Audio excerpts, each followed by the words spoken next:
মনীষী শরণ মঞ্চের সদস্যরা বরণ করে নিচ্ছে।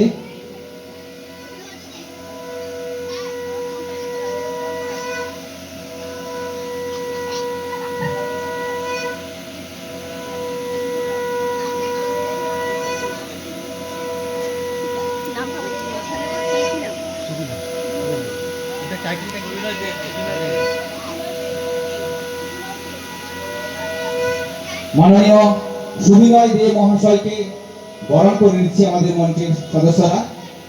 সঙ্গীত প্রতিযোগিতার অন্যতম বিচারক মাননীয় সুবিনয় দে মহাশয়কে বরণ করে নেওয়া হচ্ছে। বরণ করে নেওয়া হচ্ছে শঙ্কর সিং মহাশয়কে। মাননীয় তরলচি শঙ্কর দা আমাদের সকলেই পরিচিত। এখন বরণ করে নেওয়া হচ্ছে মাননীয় শঙ্কর সিং মহাশয়কে। বরণ করে নিলেন মনীষী শরণ মঞ্চের সদস্যরা। এরপর আমরা সঙ্গীত